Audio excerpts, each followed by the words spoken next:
Voilà, donc vous avez peut-être un message sur votre écran qui vous demande si vous acceptez. Voilà, c'est ça, ouais. Alors, on va commencer un petit tour de table. Voilà. On va se présenter les uns les autres avant de commencer la conférence. Donc, j'ai la parole, je commence. Donc, je suis Laurence Gallet. Je suis basée en Vendée. Voilà, je suis vendéenne. Et je suis donc bioélectronicienne depuis pas loin de 20 ans, je dirais. C'est vrai que j'ai commencé par la bioélectronique humaine. Vous allez vous apercevoir en fait que quand on maîtrise bien cet outil bioélectronique, on peut l'appliquer à tous les domaines de la vie et du vivant. Et c'est ce qui fait toute la force et le côté extraordinaire de cette méthode. Une fois qu'on a bien compris la BEV, on va avoir cette même logique qu'on va pouvoir appliquer, voilà, sur le sol, les plantes, les animaux, les humains. Alors évidemment, il y a des différences, hein, les interprétations ne sont pas les mêmes. La logique reste la même. Hein, donc on va voir plus précisément sur le sol. Et donc, je suis formatrice aussi bien en bioélectronique du sol, enfin sol-plante, animaux et humains. Voilà, donc je couvre en fait la formation sur tous les domaines. Je ne suis pas la seule, bien entendu.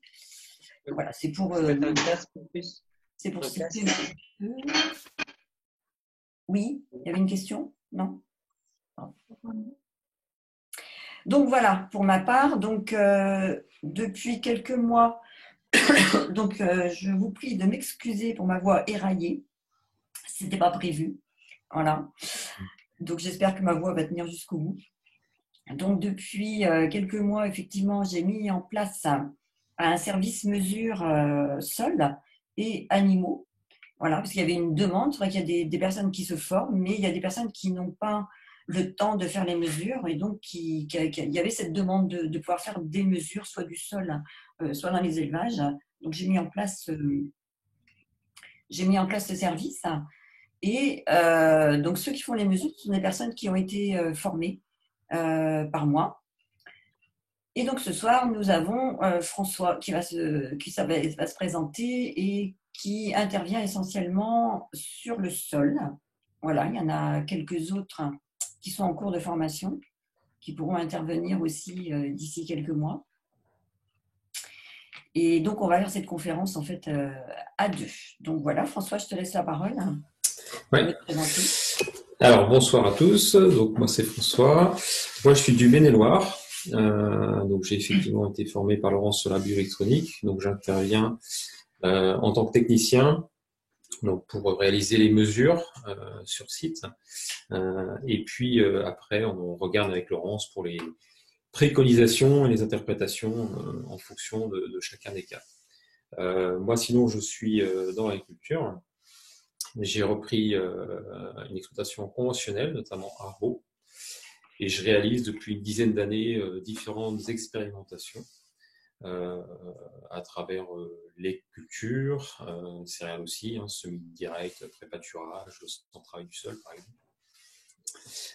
Mais voilà, également, je collabore avec un agriculteur sur l'éco-pâturage, ce qui permet d'avoir des rotations pâturage tournant avec des alpagas, des moutons, des vaches, des poneys, etc. Ce qui permet en fonction des parcelles, d'adapter le pâturage et de faire des mesures aussi pour voir ce qui est le plus adapté. Bref, voilà, différentes expérimentations. Donc, c'est extrêmement intéressant. Et il y a un autre sujet qui m'intéresse beaucoup, c'est l'eau. Voilà, puisque c'est la base de l'analyse de la bioélectronique. Donc voilà, on aura l'occasion d'en reparler. Voilà. Donc, merci François. Et donc cette conférence, en fait, elle a été décidée entre guillemets avec Élémentaire. Donc c'est vrai que Élémentaire, les deux personnes qui sont présentes d'Élémentaire vont se présenter aussi. Parce qu'effectivement, donc on a fait connaissance au printemps avec Élémentaire, donc qui fait des produits pour le sol essentiellement, et donc qui était déjà intéressé par la bioélectronique, qui connaissait un petit peu, voilà. Et puis l'objectif de cette conférence, c'était de montrer finalement l'intérêt de pouvoir faire des mesures bioélectroniques avant d'appliquer quoi que ce soit. Même si tous les produits de chez Élémentaire sont fabuleux, ils ne conviennent pas forcément à chaque type de sol. Et c'est un constat qui, enfin, pour moi, qui était évident. Donc, c'est essentiel en fait, de d'abord mesurer le sol pour savoir quoi appliquer. Voilà, donc je vais laisser la parole à Emmanuel et ou Pascal, le premier qui vient se présenter. Si vous voulez présenter votre entreprise. Emmanuel, Pascal. Ah oui, voilà. Allez, Emmanuel, là, vas-y. Bonjour à tous. Voilà, donc moi c'est Emmanuel Boutet. Je suis co-dirigeant de la société élémentaire avec Pascal Lepalu, qui va peut-être se connecter aussi. Voilà, donc nous on a fondé Élémentaire il y a 4 ans déjà. Voilà, et on s'est formé avec Eric Potio. Voilà, depuis 6 ans maintenant, voilà, et on développe pas mal de choses hein, pour la vie du sol, pour l'agriculture conventionnelle, bio et biodynamie, voilà, donc, différents amendements organiques et minéraux, et extraits fermentés de plantes et micro-organismes, voilà. En gros, c'est ça. Alors, Donc voilà, c'est-à-dire que votre entreprise développe des produits pour mettre sur le sol. Et donc dans les produits, vous avez des lactofermentations, enfin des fermentations, pardon. Voilà, du lombricompost. Pascal, si tu veux compléter. Oui, oui, bonsoir, donc Pascal Le Palu. Donc moi je suis lombriculteur depuis 2009. Voilà, puis on s'est rencontré avec Emmanuel, on a fait les formations chez Eric Potio, et de là on a décidé de créer Élémentaire, donc ça va faire 4 ans maintenant. Et voilà, donc on a toute une gamme de produits comme me dirait Emmanuel. Dire de plus, voilà, c'est la bioélectronique de Vincent, forcément, ça nous parle depuis un petit moment, et là, on est vraiment intéressé à faire à tous les tests, les mesures, tout ce qui nous paraît vraiment intéressant, quoi. Ouais. Et sur l'eau, c'est pareil, le travail de l'eau, c'est un sujet aussi ouais, qui nous intéresse bien. Voilà. Marche.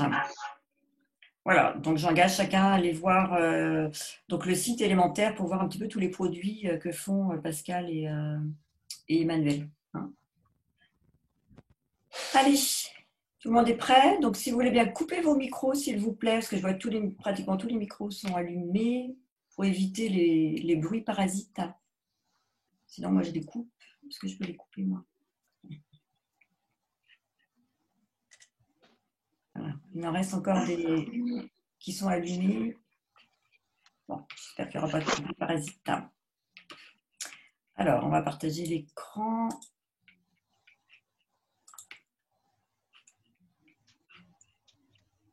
Alors, on a décidé, c'est une idée de François, hein, je précise, on a décidé de commencer.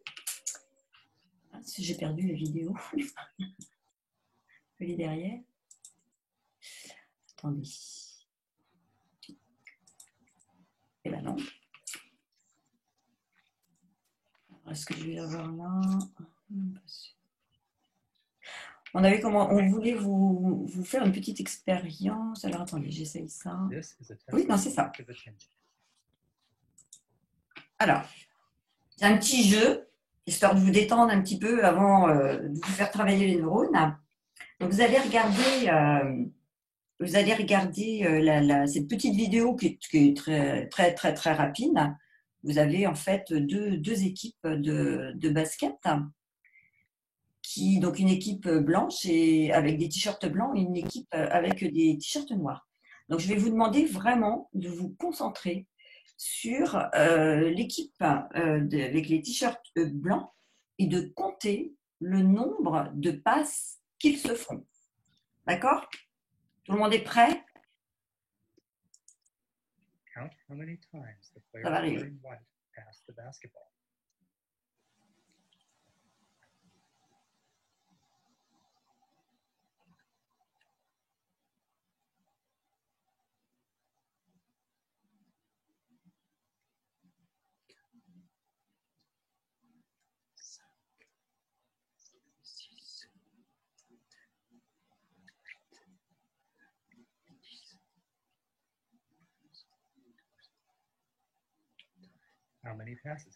Alors, tout le monde était bien concentré? Vous avez compté combien? 13. 13?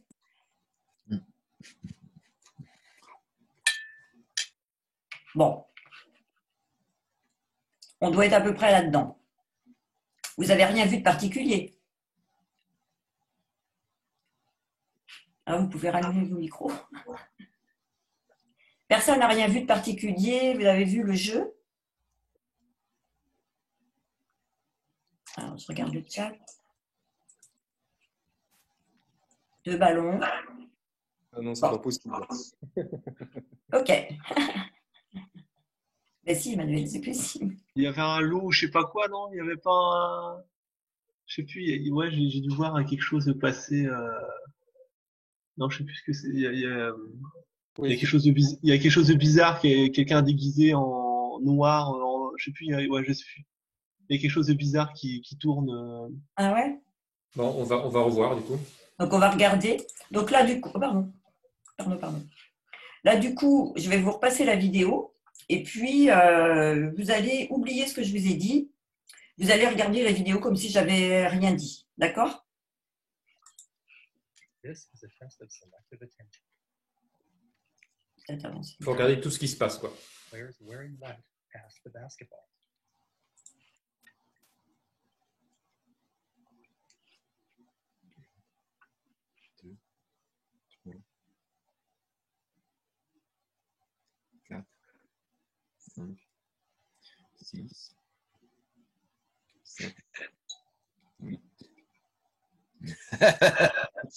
Bon, peut-être on peut faire pause. Tu veux que je revienne en arrière, François? Ouais, juste pour montrer, pour ceux qui n'auraient pas éventuellement vu. Ouais, En clair, plein ouais. milieu de l'écran, là, vous voyez un gorille. gars déguisé, un intrus. Voilà, donc on ne sait pas si tout le monde l'avait vu. Alors, Julien, Non. a priori, l'avait vu. Est-ce que les autres, vous l'aviez vu, ce Ah non, personnage? non. Moi, je l'avais pas vu. Rien. Voilà. Et donc, en fait, c'est pour ça qu'on vous montre ça. Alors, je vais essayer de sortir. Incroyable. C'est pour ça qu'on vous montre, on vous a montré cette petite vidéo.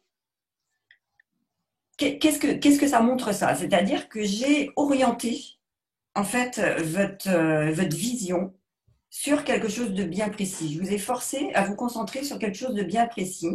Vous avez été bien docile, vous l'avez fait. Mais en attendant, ça vous a empêché... Alors, c'est quelqu'un qui arrive. Finalement, ça vous a empêché de voir autre chose. D'accord? Et au jour d'aujourd'hui, j'ai envie de dire, c'est plus ou moins ce qui se passe dans la vie de tous les jours, dans quelque domaine que ce soit. Vous avez des personnes, donc ça peut être des enseignants, ça peut être des politiques, ça peut être dans le social, ça peut être n'importe où on va demander de regarder les choses d'une certaine façon, ce qui fait qu'on ne voit pas le reste. Et c'est vrai que quand je fais les formations en bioélectronique, je commence toujours par dire, avec la BEV, je vais vous demander en fait de laisser de côté tout ce que vous savez. En aucun cas, je vous dis de rayer tout ce que vous savez, parce que tout ce que vous savez, vous allez en avoir besoin après. Mais je vous propose de regarder les choses différemment. Voilà. Et la bioélectronique, c'est ce qu'elle permet.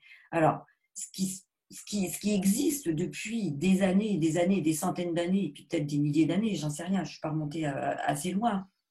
Mais ce que j'ai l'habitude de dire aussi, c'est qu'on nous présente les choses souvent comme une dualité. Voilà, on est dans un monde duel avec un agresseur, un agressé. Pensez à cette phrase, un agresseur, un agressé. Et si vous transposez ça dans tous les domaines de la société, pas que dans le domaine de la santé. Dans le domaine de la santé, c'est évident. Voilà. Vous êtes agressé par un agresseur qui va être un virus, une bactérie ou une maladie, etc. Au niveau du sol, le sujet qui nous intéresse aujourd'hui, c'est pareil. Vos plantes, en fait, elles sont agressées par des envahisseurs, par des maladies. Et donc, quand on raisonne comme ça, ben, faut protéger l'agressé, il faut détruire l'agresseur. Et ça fait des centaines d'années que ça fonctionne comme ça. La bioélectronique, qu'est-ce qu'elle va permettre? Elle va permettre de montrer que ce n'est pas tout à fait comme ça. Et en général, ce que je dis, c'est, je vous demande finalement de lâcher le pouvoir, de redonner le pouvoir à l'autre, et l'autre, c'est le sol, la plante, l'animal, ou vous-même, en tant qu'individu, vous avez le pouvoir, en fait, sur votre santé. Voilà. Et donc, lâcher le pouvoir, ben, c'est pas évident. C'est pas évident pour personne, parce qu'on aime bien, en fait, maîtriser. Voilà. Donc, la bioélectronique, elle a peut-être un petit peu de mal à prendre de la place, mais parce qu'elle embête beaucoup de monde. Elle va vous embêter, vous, parce qu'il y a cette, je veux dire, cette demande-là de lâcher le pouvoir. Et puis surtout, ben, on ne lutte plus contre quelque chose. Voilà. On devient responsable, c'est-à-dire qu'on prend notre part de responsabilité dans ce qui se passe. Et ça, c'est pas agréable. Des fois, pour taquiner un petit peu, je dis, si vous êtes malade, c'est de votre faute. Non. Voilà, je l'applique à moi-même. Je suis malade. Voilà, j'ai un rhume, donc c'est de ma faute. J'ai pas fait ce qu'il fallait. Excusez-moi, je suis obligée de faire rentrer les gens en même temps. Donc voilà, la bioélectronique. Et puis ben, la bioélectronique, du coup, elle n'a pas grand-chose à vendre. Voilà, parce que le but, c'est de redonner le pouvoir au vivant sur lequel on s'intéresse. Hein. Alors, je vais mettre le diaporama ici en grand écran. Peut-être mieux comme ça, parce que comme ça, je peux voir si j'ai du chat ou pas. Alors, qu'est-ce que c'est que la méthode bioélectronique? Alors, peut-être qu'il y en a qui ont entendu parler, pas forcément de la bioélectronique, hein, mais du système pH redox. Il y a, depuis quelques années, il y a des vidéos qui tournent pas mal de monsieur Olivier Husson, voilà, qui est ingénieur agronome et qui est chercheur, et donc qui s'est intéressé surtout au redox. Donc, Olivier parle beaucoup des systèmes pH redox. Il ne l'a pas inventé. Il s'est juste référé en fait à la bioélectronique de Vincent. Alors, c'est vrai que moi, je garde le terme de bioélectronique parce que moi, je ne m'occupe pas que du pH et du potentiel redox. On va aussi faire la mesure de conductivité qui me semble importante. Alors, qu'est-ce que c'est que la méthode bioélectronique? C'est une méthode, c'est un outil qui va utiliser des paramètres physico-chimiques. Alors ça, c'est le côté peut-être un petit peu désagréable de la bioélectronique. Il faut se remettre un petit peu dans la chimie, les compréhensions des potentiels d'oxydoréduction, etc. Mais bon, ça passe vite. Une fois qu'on a compris, c'est bon, c'est acquis. Donc, on va mesurer ici, en fait, le pH qui, pour beaucoup, est connu quand même, c'est un milieu acide ou alcalin, etc. Ça, c'est assez connu. Le potentiel redox est un petit peu moins connu. Peut-être que vous entendez parler de l'oxydation, des radicaux libres. Voilà. Donc, en fait, c'est ce qu'on va mesurer. Je ne vous fais pas un cours, hein, c'est juste pour vous situer un petit peu. Et puis, on va mesurer la conductivité. Donc, en fait, qu'est-ce qu'on mesure ici? Donc, là, c'est la conductivité électrique. Hein. Donc, on va mesurer, en fait, des échanges de protons et d'électrons. Et ces échanges ici sont déterminés par la conductivité du milieu qu'on mesure. C'est-à-dire la conductivité, c'est bien le courant électrique qui permet le transfert, enfin la circulation des électrons. Donc cette conductivité est importante. Donc ces paramètres mesurent des microcourants. Et en fait, ces microcourants sont le témoin d'un milieu vivant. C'est-à-dire que si vous n'avez pas d'échange de protons et d'électrons, vous n'avez tout simplement pas de vie ou de vitalité. Et ça, que ce soit au niveau du sol, de la plante, de l'animal, de l'humain, au niveau des cellules, tout, c'est exactement pareil. Ce qui fait le côté vivant de quelque chose, ce sont vraiment ces échanges d'électrons et de protons. Voilà. Et la conductivité, donc ça va être si vous voulez, la concentration. La conductivité, c'est aussi la concentration en électrolytes. Cette conductivité va déterminer aussi les bons échanges de part et d'autre d'une membrane. Parce que ce qu'il faut comprendre, c'est que pour que vous ayez des échanges, non seulement il faut des électrolytes, mais il faut surtout des différences entre deux milieux. Donc, au niveau cellulaire, vous allez comprendre qu'il faut des différences entre le milieu intracellulaire et le milieu extracellulaire. Ce que j'explique souvent, c'est que de part et d'autre d'une membrane, si vous avez la même quantité d'électrolytes de part et d'autre, vous voyez bien que c'est bloqué, vous ne pouvez pas avoir d'échange. À partir du moment où vous avez un milieu qui est moins concentré et un milieu qui est plus concentré, automatiquement, le milieu qui est moins concentré ou le milieu qui est plus concentré va être attiré par le milieu le moins concentré pour rétablir l'équilibre. Et tout fonctionne comme ça, tout fonctionne comme ça. Et quand on fait de la bioélectronique, en fait, ce qu'on cherche à mesurer, c'est ça. C'est le déséquilibre. Parce que si je n'ai pas de déséquilibre de part et d'autre, ça veut dire que je n'ai pas de milieu vivant. Les échanges sont bloqués. Hein. Donc, au niveau du sol, en fait, c'est ce qu'on va faire ici. On va regarder toujours, moi, c'est vrai qu'en bioélectronique, on prend deux mesures. On prend une mesure au niveau de la surface et une mesure au niveau de la profondeur. Alors, on a des paramètres de bonne santé du sol, déjà pour voir si les mesures sont adéquates, enfin si elles sont adéquates pour la plante en tout cas. Hein. On va surtout s'intéresser en fait à la différence. Alors, il n'y a pas que la différence de potentiel qui est intéressante. On a besoin d'une différence de pH entre le sol ici profond et le sol de surface. On a besoin d'une différence de potentiel, donc d'une différence de redox entre le sol de profondeur et le sol de surface. Et la conductivité, c'est pareil. Et quand on mesure ces différences, on va pouvoir déterminer, d'une part, s'il y a des échanges, d'autre part, s'il y a suffisamment d'échanges, et enfin, si les échanges qui sont faits sont suffisants, en fait, pour que la plante se trouve en bonne santé. Hein. Donc ça, c'est la première chose qu'on va faire en bioélectronique. Pardon, je vois que j'ai deux diapos identiques. Excusez-moi. Ce qu'il faut comprendre aussi, mais ça j'y reviendrai par rapport au terrain. Alors ça, c'est une petite diapo que j'ai pris à Martin de Vers de Terre Production. Mais j'ai le droit, hein. Je suis autorisée. Donc j'aime bien ce petit schéma, juste pour vous montrer en fait que là, donc, je vous ai parlé des différences entre la surface et la profondeur, mais c'est un petit peu plus compliqué que ça. C'est-à-dire qu'il nous faut des différences aussi à l'intérieur de ce sol-là de surface.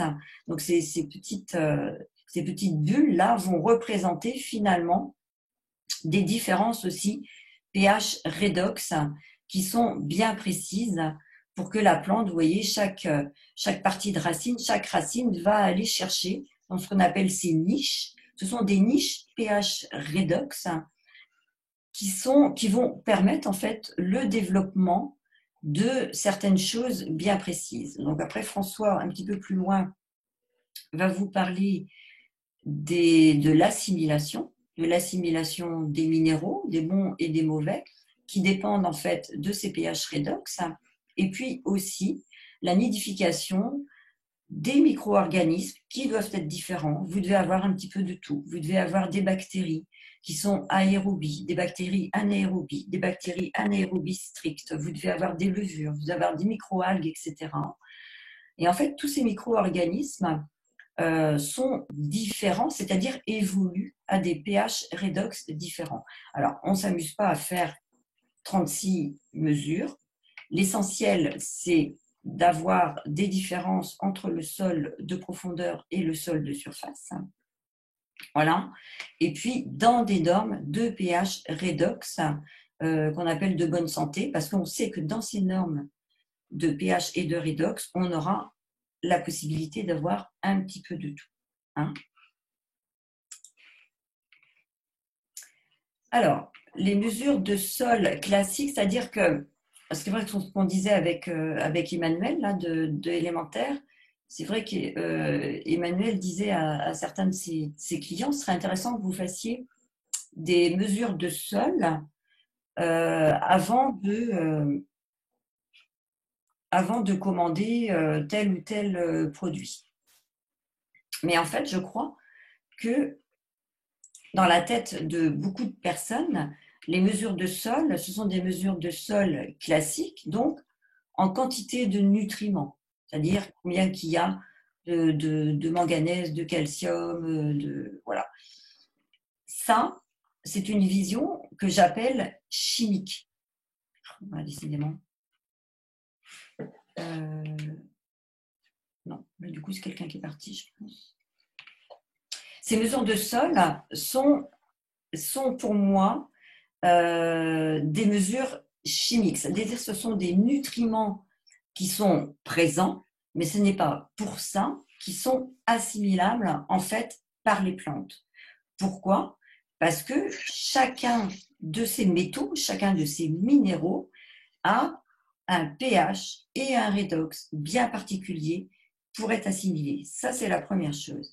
Et la seconde chose, je vais revenir sur mes diapos ici, c'est qu'il faut un gradient, je vous ai parlé de gradient tout à l'heure, il faut un gradient bien particulier et surtout dans le bon sens pour que les fameux minéraux puissent remonter ici de la profondeur vers la surface ou quand ils sont mis en amendement au niveau de la surface pour pas qu'ils retombent dans le fond. Et quand on fait une mesure bioélectronique, c'est aussi ce qu'on va regarder. Quand je parlais du bon gradient, c'est aussi pour ça, c'est pour vérifier que les minéraux qui sont dans le fond puissent remonter de façon passive grâce au courant. On a parlé tout à l'heure des micro-courants. C'est un micro-courant qui va permettre de faire remonter.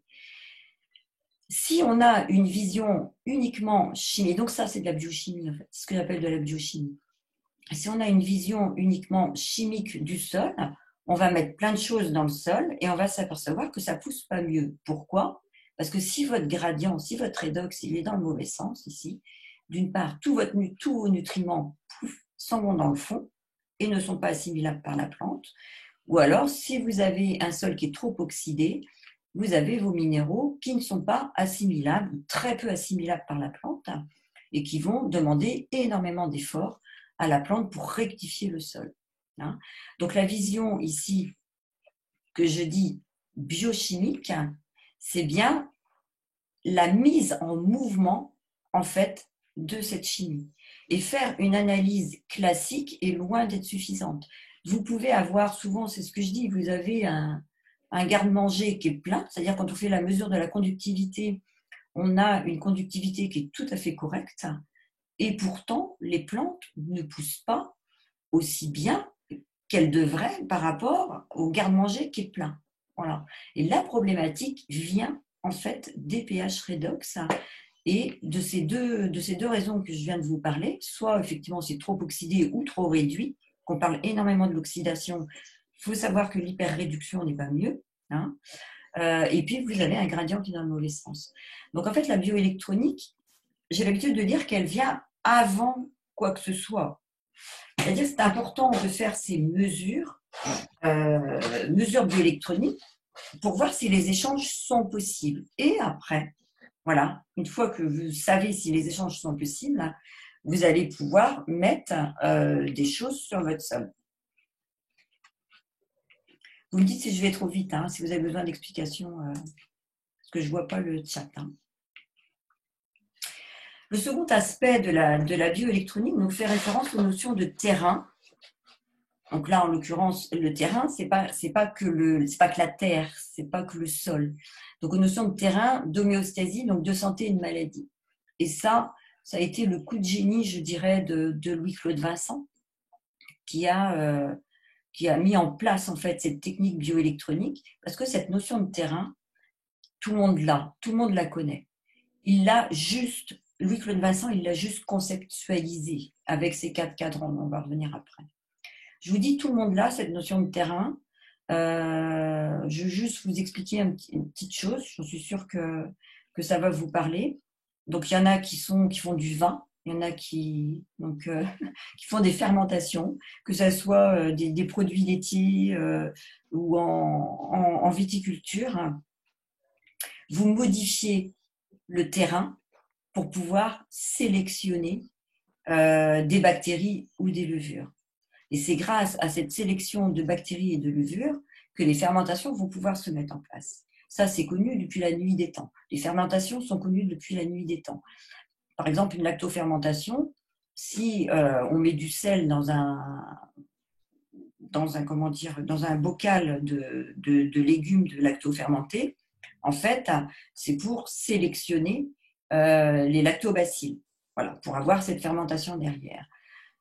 Et donc, ça se fait en milieu anaérobie. On sait bien que si on ne ferme pas le bocal, la fermentation ne va pas se mettre en place parce que du coup, on ne va pas pouvoir sélectionner des bactéries anaérobie.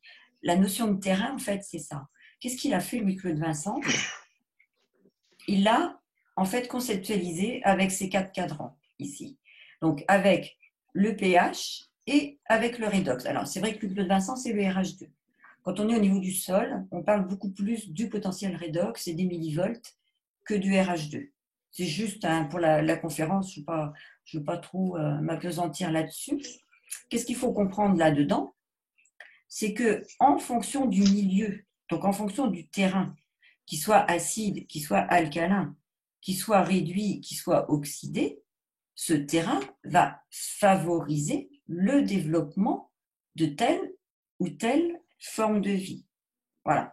Donc en fait, on sait en région 1, on va favoriser certains microbes, les algues vertes, c'est surtout les fermentations, parce que là, on est en milieu acide. Vous savez tous que les fermentations, si vous faites des fermentations chez vous, vous savez très bien que les fermentations ont lieu dans des milieux acides, d'accord? Et en milieu anaérobie.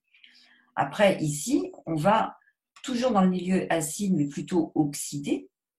Ici, on va pouvoir développer beaucoup plus les levures et les champignons. Voilà. Ici, en région 4, on a toutes les bactéries, les colis et toutes les bactéries à coque. D'accord? Et donc là, cette notion de terrain, elle est extrêmement importante parce que au tout début, je vous disais quoi?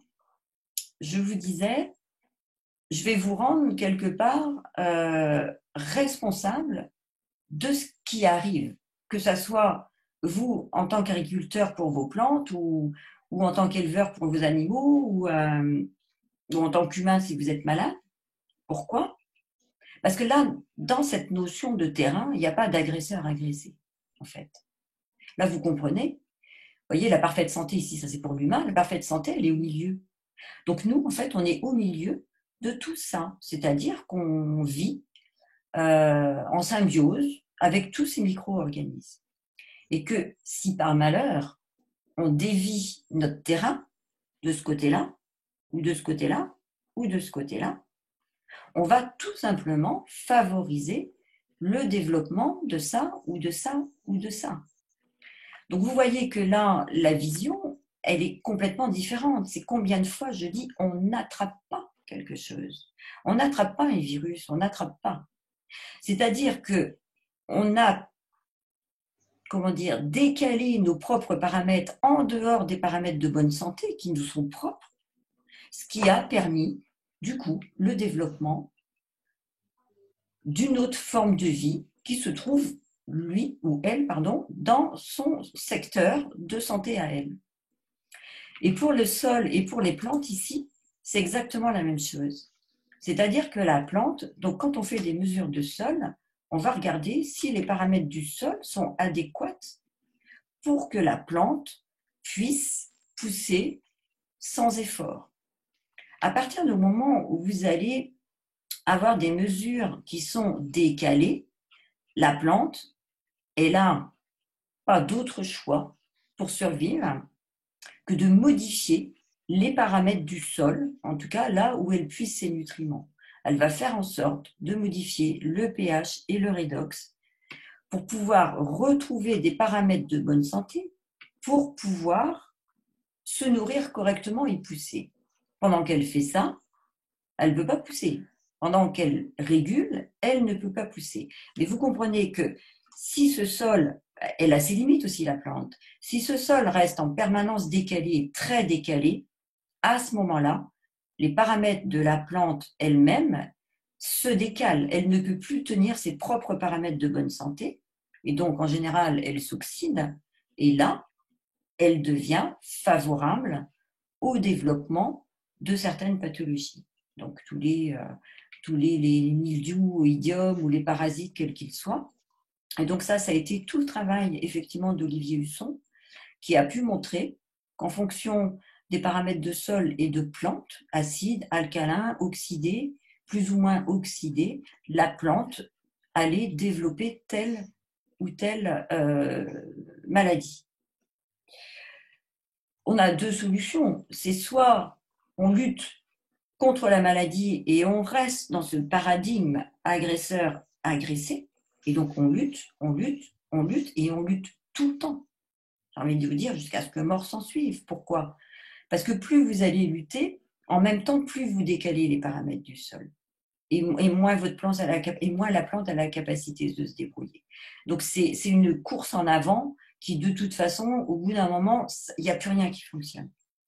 Soit vous avez le changement de paradigme, mais donc ça c'est la notion de terrain que vous propose la bioélectronique. À ce moment-là, vous devez réfléchir en disant « Oh là, ma plante, elle est malade. Si elle est malade, ça veut dire que elle n'a pas ce qu'il faut, elle ne peut pas puiser ses nutriments dans le sol parce que mon sol est décalé.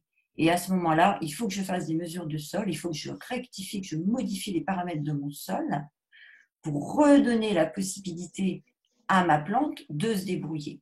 Et tout à l'heure aussi, je vous disais, vous voyez, on lâche le pouvoir, on redonne le pouvoir. Un bioélectronicien, qu'est-ce qu'il fait ? Il mesure et ensuite, il redonne la possibilité à l'organisme en question, quel qu'il soit, que ce soit la plante, que ce soit l'animal et que ce soit l'humain, il lui redonne la possibilité de retrouver ses paramètres d'homéostasie, de bonne santé, pour pouvoir se débrouiller. Combien de fois j'ai dit qu'ils en savent plus que vous, que ce soit la plante, que ce soit l'animal, que ce soit votre propre organisme. C'est tellement perfectionné, je vous assure, c'est tellement perfectionné qu'on ne peut pas avoir la main dessus. À partir du moment où vous mettez quelque chose, où vous contrez quand vous travaillez en agresseur-agressé, automatiquement, vous bloquez un processus. Quand vous avez un symptôme, je parlais d'une inflammation, vous donnez un anti-inflammatoire, vous bloquez l'inflammation. Mais vous ne comprenez pas que l'inflammation est un système de défense. Voilà.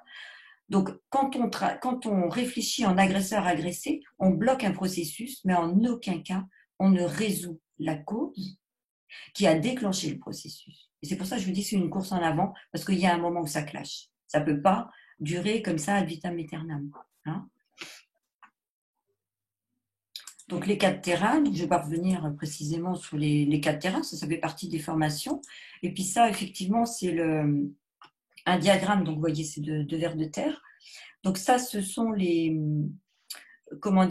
travaux d'Olivier Husson, donc, qui a déterminé les paramètres des plantes, les paramètres de bonne santé des plantes. Voilà. On est un petit peu au-dessus de 200 millivolts, on est entre 200, on est un petit peu en dessous de 200, mais guère en dessous. Donc, on a l'habitude de dire autour de 200 millivolts. Et si vous regardez, en fait, toutes les pathologies de la plante, toutes, sont des pathologies d'oxydation. Hein. Et ce qui se passe aujourd'hui, quand je vous dis agresseur-agressé, tous les produits qui sont utilisés contre les agresseurs sont des produits qui sont oxydés, voire très oxydés. Et donc, vous laissez, en fait, vous restez dans la problématique de l'oxydation. Alors que là, c'est une diapo qui est intéressante parce qu'on est sur des biostimulants.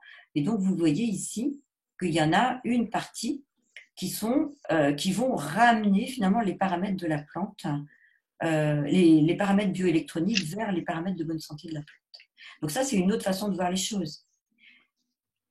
Les produits agresseurs-agressés sont efficaces, je ne dis pas, ils tuent, mais ils permettent de rester dans la problématique de la plante, alors que des biostimulants vont ramener les paramètres de la plante ici du bon côté.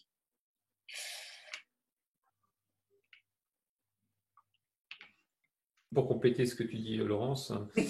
par rapport à ce graphique, la chimie suroxyde, Oui. donc essaye de passer au-dessus pour être exempt des maladies, mais du coup, si on raisonne en électrons, à l'Eurodox, on raisonne aussi en électrons. Quand on passe, bon, pour un exemple d'un RH2 de 21 où on a 10 millions d'électrons, on passe à un RH2 de 24 où on n'a plus que 10 000 électrons. Donc en fait, on suroxyde et on perd complètement les électrons, donc on n'a plus de courant, donc il n'y a plus rien. Tout à fait. Et on maintient la problématique, en fait. On maintient la problématique, ici, de l'oxydation.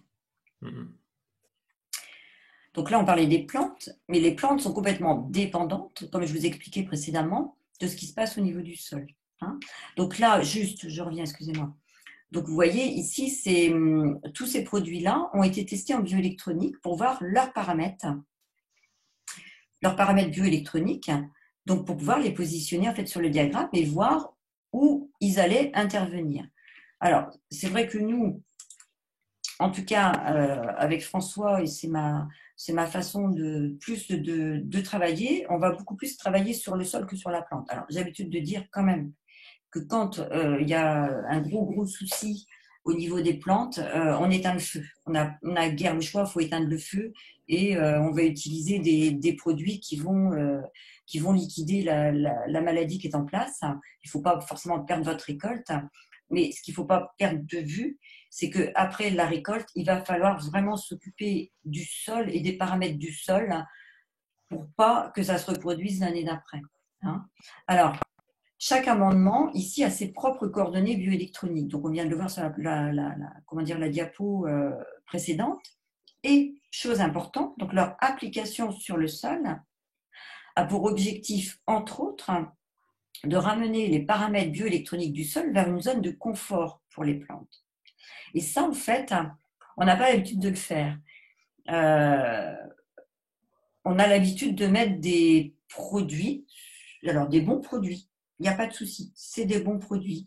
Et puis, il y a le voisin qui dit, oh ben moi, là, moi j'ai mis ça. Franchement, tu devrais essayer parce que ça a super bien marché. J'ai eu des super récoltes cette année. Le voisin, il essaye et là, voilà, la cata. Pourquoi? Tout simplement parce que comme chaque amendement a ses propres coordonnées, il va modifier automatiquement le sol. À partir du moment où vous mettez un amendement, c'est aussi pour modifier ces paramètres bioélectroniques. Mais si vous n'avez pas mesuré en amont les paramètres bioélectroniques de votre sol, vous imaginez, vous pouvez faire des bêtises. Je ne sais pas si vous imaginez, mais je vous le dis. Parce qu'en fait, c'est ce qui se passe.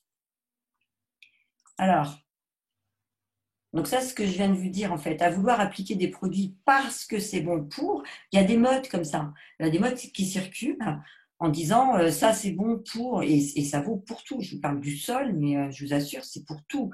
Pour les animaux, c'est pareil, il y a un produit super qui va sortir. Voilà, les humains, n'en parlons pas.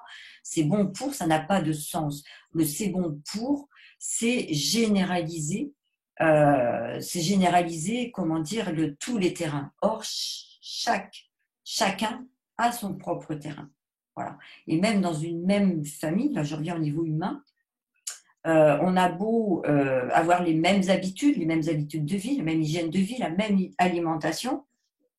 Si je fais un bilan bioélectronique sur les 5 personnes de la même famille, je n'aurai pas 5 bilans identiques. Voilà. Donc, c'est loin d'être simple d'un point de vue bioélectronique. C'est simple pour pouvoir appliquer à tout le monde pareil. Et c'est ce qui se passe aujourd'hui, c'est-à-dire que on a une maladie et donc on va donner ça parce que ça marche. Et vous voyez bien qu'il y en a qui sont sur le carreau parce que ça marche pas pour tout le monde. Ça a toujours fonctionné comme ça, mais on va pas s'occuper de ça. Donc là, la bioélectronique va faire du cas par cas. Alors ça prend du temps. C'est vrai que ça prend du temps, ça demande des efforts, mais après, ça nous donne quand même des résultats plus efficace. Alors, je vais juste vous montrer, après je vais laisser la parole à François. Juste, je me suis dit, allez, pour la conférence, je vais faire des mesures. Je vais faire des mesures. Donc là, vous avez 3 mesures de sol. Vous avez 3 mesures de sol. Vous voyez qu'elles sont différentes. Alors, on a des pH qui sont proches. Mais quand même, entre 6,38 et 6,16, on voit quand même que je ne vais pas avoir la même interprétation. Pour info, pour ceux qui ne savent pas, le pH d'un sol parfait, c'est 6,8, quoi. On va varier entre 6,5 et 7 pour avoir une bonne fourchette, mais c'est vrai que l'idéal, c'est 6,8. Donc 6,38 est quand même plus proche de 6,8 que 6,16. Donc là, je vais dire, même j'ai une forte acidité du sol. Là, j'ai une acidité modérée. Hein. Au niveau du redox, ici, je suis à 323, 295. Et là, je suis à 310.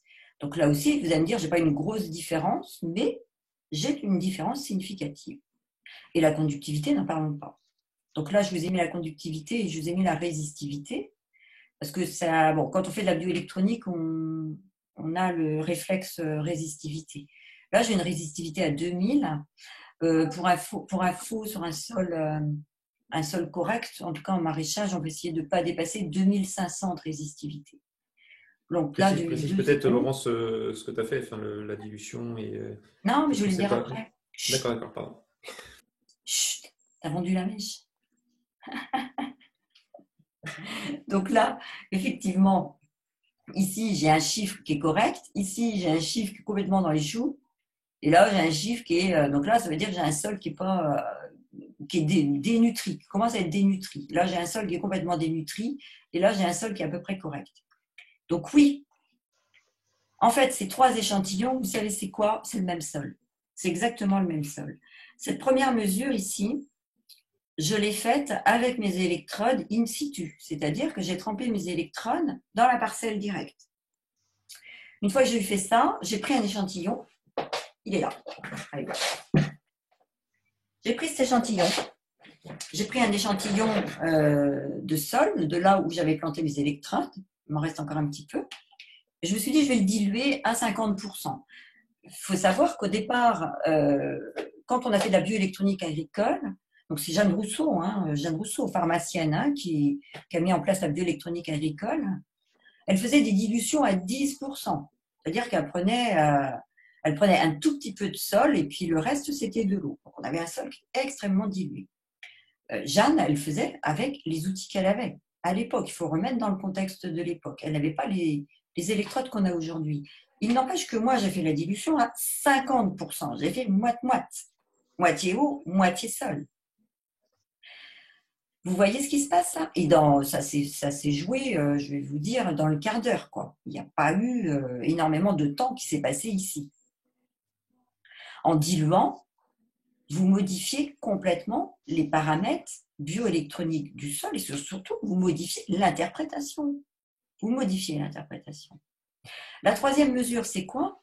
C'est ce sol, c'est toujours mon petit échantillon ici. Je me suis dit, je vais faire la mesure 48 heures après pour me mettre dans des conditions d'échantillons de sol qui sont envoyés. Parce que je pense qu'il y a des agriculteurs dans les auditeurs. Quand vous faites des mesures de sol, vous envoyez dans des laboratoires, vous envoyez par la poste. Je pense que vous n'allez pas porter votre sol. Voilà, donc les sols sont déshydratés et réhydratés pour faire les mesures. Donc j'ai dit que je vais me remettre dans ces conditions-là. Donc 48 heures. Et juste avec la picette, j'ai juste humidifié, parce qu'il avait eu le temps, même fermé, il avait eu le temps de sécher mon sol un petit peu. Et donc j'ai dit, il faut que j'humidifie pour que mon électrode fonctionne, tout simplement. Hein. Et même en humidifiant légèrement, donc sans faire de dilution, regardez ici, je n'ai encore pas les mêmes paramètres. Donc déjà, ça veut dire quoi? Ça veut dire que les mesures sont hyper compliquées. Voilà. Et que quand on vous donne des mesures bioélectroniques, demandez si ce sont des mesures qui ont été diluées, si le sol a été dilué, et si le sol a été dilué, à quel pourcentage? Parce que là, vous n'avez pas du tout les mêmes interprétations. Hein. Et là, effectivement, de faire les mesures in situ, directement, vous êtes quand même au plus près, je dirais, de la vérité, même si il y a des fois, on est obligé quand même, surtout en période sèche, ça dépend quand est-ce qu'on fait les mesures, on est obligé un petit peu d'humidifier. Donc là, je n'ai pas eu à humidifier parce qu'il a suffisamment plu. Voilà. Donc, je me suis amusée à faire ça juste pour montrer que du sol dilué ne donne absolument pas les mêmes paramètres et les mêmes interprétations qu'une mesure sur site. C'est pour ça qu'on s'attache, en tout cas avec François. En tout cas, pour moi, c'était important, en proposant un service de mesure, de faire des mesures sur site. Ça nous demande énormément de travail et de temps. Voilà. Mais je pense que vous aurez des mesures qui seront beaucoup plus fiables que si vous envoyez votre sol à un laboratoire quel qu'il soit. Et pour compléter ce que dit Laurence, c'est super important, c'est que là, c'est sur la dilution principalement, parce que tu restes dans la même zone locale où a été pris l'échantillon, alors que si on l'envoie, on a d'autres perturbations électromagnétiques, Oui. et donc qui vont venir jouer sur les paramètres. Donc, Aussi, tout à fait. Voilà. Et là, qui ne sont pas mis en évidence sur cette Oui. approche. Tout à fait. Eh ben, je te laisse prendre la parole. C'est une bonne transition, François. Ok. Alors du coup, juste une petite représentation de disponibilité des nutriments, ça parle un peu à tout le monde, j'imagine, en fonction du pH. Ce qu'on peut assez comprendre facilement, c'est qu'on n'a pas la disponibilité, même si c'est présent, mais les nutriments sont plus ou moins disponibles en fonction du pH. Donc ça, je ne vais pas m'y attarder là-dessus, puisque je pense que majoritairement, vous connaissez cela. Donc on va passer à l'autre slide, Laurent, s'il te plaît. Voilà, alors là c'est moins connu, donc du fait de prendre en compte le redox, les électrons, eh bien on a différentes formes d'azote, l'ammonium, le nitrate, dioxyde d'azote, ammoniac, et en fonction de où se trouve le pH et le redox, donc nos protons et nos électrons, eh bien nous n'aurons pas la même forme d'azote. Donc la plante va devoir aller soit chercher en fonction de ce qu'elle a besoin, soit du coup dépenser 80% de son énergie à venir chercher le milieu pour corriger et pour prendre l'azote dont elle a besoin. Donc la disponibilité et la biodisponibilité des éléments sont vraiment liés au pH redox. Et lorsque l'on modifie, ça vous savez certainement, ne serait-ce que d'un point le pH, si on passe par exemple de pH 7 à pH 8, on passe quand même de 48 milliards de protons à 6 milliards. Donc la différence, elle est énorme. Donc c'est quelque chose qui est représentatif. Et donc si on vient chercher un élément, le minéral, l'oligo-élément, eh bien c'est pas anodin de travailler sur déjà le pH dans un premier temps, même si c'est des 7,0 quelque chose, des 6,0 quelque chose, c'est pas anodin. Parce que juste quand on parle de 6 ou de la décimale, eh bien en fait ça représente derrière des quantités de milliards de protons. Voilà. Et c'est la même chose pour les électrons. Donc il faut bien avoir ça en tête. Donc là, c'est une représentation pas uniquement de biodisponibilité, disponibilité, non-disponibilité en pH, mais également par rapport au redox. C'est pour ça que parfois on peut se tromper en disant je ne comprends pas, j'ai un pH qui est correct et pourtant je n'ai pas la biodisponibilité. Mais tout dépend de l'oxydation, réduction que l'on a. Voilà. Je ne sais pas si c'est bien clair, mais j'espère que pour présenter d'une autre manière, le pH un peu et la disponibilité des éléments que tout le monde connaît. C'est ça, c'est-à-dire que le pH, on a énormément parlé du pH au niveau du sol. Je pense que tout le monde connaît le pH, il n'y a pas de souci. Mais je dirais l'intervention d'Olivier Husson, ça a été de ramener cette histoire de redox, qui est aussi important finalement que le pH. Et c'est pour ça qu'il parle de système pH redox qui sont absolument indissociables. Voilà. Donc c'est vrai que c'est autant important de par pour les assimilations de tout en fait. Donc si on peut voir après des exemples de mesures que l'on a fait, pour juste que vous puissiez comprendre que chaque élément qu'on apporte ne peut pas être mis partout, sur chaque parcelle de la même manière. Voilà. Donc un exemple chez un maraîcher, son sol était à un pH de 6,89, donc on pourrait se dire oh bah, chouette, c'est correct, je suis plutôt content, mais je ne comprends pas, ça se passe pas très bien quand même. Ben, disons qu'au niveau millivolts, c'est en fermentation, on est à moins 66. Donc là en fait on a un sol qui est même pathogène. Donc, typiquement un sol, si on ne prend pas en compte le redox, eh bien on peut être surpris et on peut ne pas comprendre les origines des problèmes que l'on constate.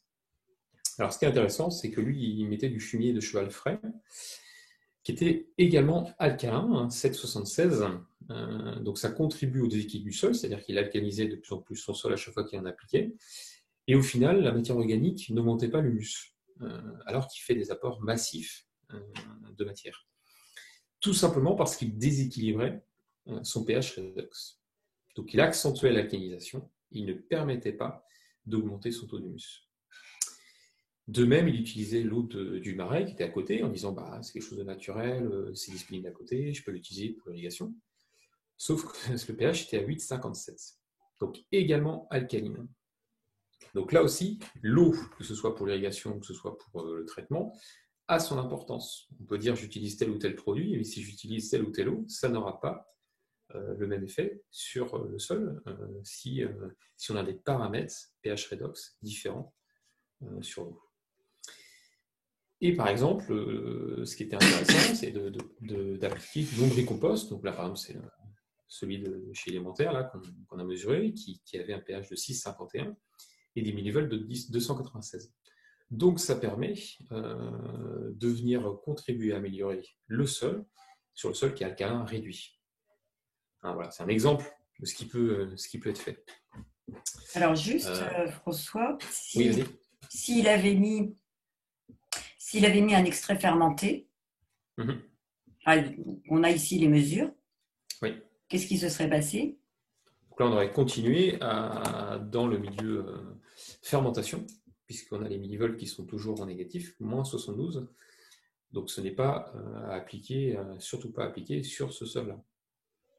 Donc c'est simplement pour mettre en évidence qu'on ne peut pas dire, là l'extrait fermenté de luzerne, par exemple, il est appliqué pour le deuxième cas de figure. C'est un autre maraîcher. Donc lui, pareil, il avait un sol alcalin, plutôt très alcalin, 7,82. À la base, il a un sol qui est correct. Mais en fait, il ajoute un compost en grande quantité qui est alcalin, donc 7,66. Donc il fait le même problème que le fumier chez le maraîcher précédent. Il continue à déséquilibrer son sol. Donc il assimile mal, donc il n'y a pas la biodisponibilité des éléments, donc il y a des choses qui ne poussent pas.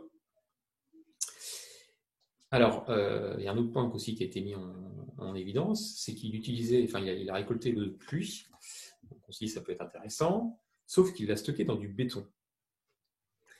Résultat, on l'a mesuré, son pH était à 8,99 dans l'eau de pluie récoltée dans le béton. Et la même pluie est récoltée dans une cuve inerte, pH 6,11. Donc il n'y a pas que l'aspect de dire c'est le même élément, mais il y a aussi le contenant. Donc tout ce qu'on fait a un impact. Ça c'est juste pour le préciser. Et là en l'occurrence, donc l'extrait fermenté de luzerne est complètement adapté pour ce type de sol-là, puisqu'il est sur un sol alcalin oxydé, eh bien il vient acidifier et réduire. Voilà, donc on est dans la bonne trajectoire et donc on va contribuer à la correction et donc il y a les éléments qui vont être biodisponibles et donc qui vont pouvoir que la plante va pouvoir utiliser. Donc voilà, donc c'est deux exemples pour dire que ça pourrait être chez le même maraîcher, en tout cas chez différents agriculteurs ou sur une même zone, différentes parcelles, il y avait des vraies différences. Donc c'est important de bien prendre connaissance de ça pour ne pas dire j'applique partout la même chose. Voilà. Ce qui est intéressant aussi quand on fait les mesures in situ, quand on va vraiment sur place, et justement on va pouvoir, quand on a par exemple ici un sol qui est très très très alcalin, on va se poser la question de pourquoi c'est aussi alcalin. Et s'il y a du compost à côté, on va piquer les électrodes dedans. Et là on a la réponse tout de suite.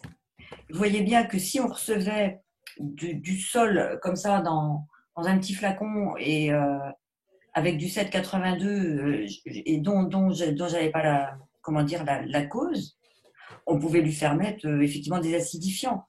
Mais si ce monsieur continue à mettre son compost, on ne résolvait rien du tout.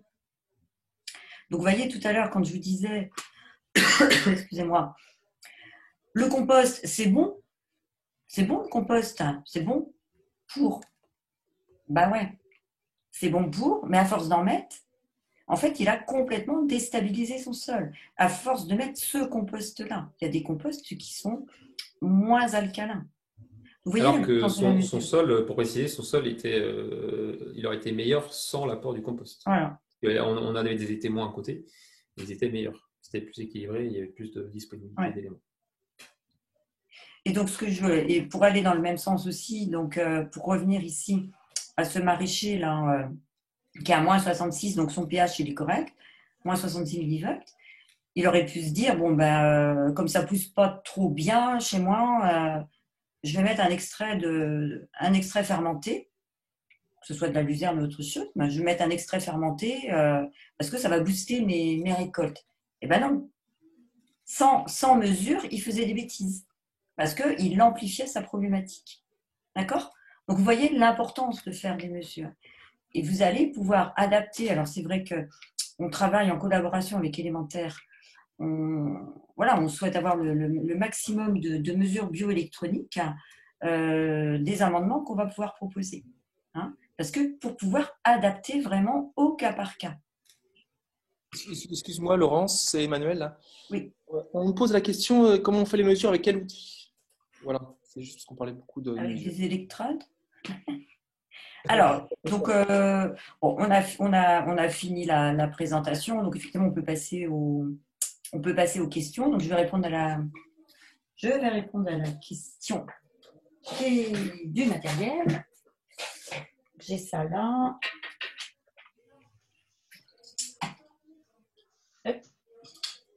Et mets peut-être la vidéo pour qu'on voit le matériel. Ah, je vais arrêter le partage, oui.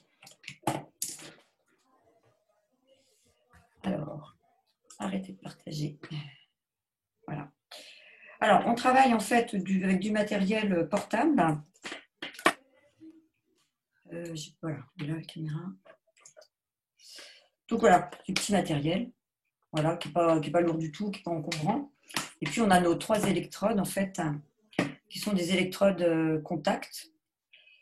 Je les ai pas défaites avant parce qu'il faut toujours les garder à l'humidité. Donc voilà, sauf celle-là. Donc c'est une électrode de conductivité. Donc vous voyez, donc c'est une électrode plate. Et donc c'est les électrodes contact. Donc quand vous mettez ça dans votre sol, on est directement au contact du sol. On a aussi une électrode pH qui est une électrode contact. Hop. Voilà. On a aussi une électrode plate. Voilà, on va être en contact rapidement avec le sol. Et puis enfin, alors l'électrode redox, c'est moi qui choisis celle-là parce que je l'aime bien. Elle est un petit peu plus fragile parce qu'elle est en verre. Mais donc elle n'est pas, c'est pas une électrode plate. Hein. Mais alors l'électrode de redox, c'est toujours une bague métallique que vous verrez sur toutes vos électrodes redox. Vous avez des bagues métalliques. Hein. Je ne sais pas si vous voyez bien. Ouais. Et donc là aussi, on peut planter l'électrode avec précaution, c'est une électrode en verre, hein, directement dans le sol. Et donc l'électrode, donc la bague métallique est en contact direct avec le sol. Voilà. Donc on a des mesures immédiates en fait.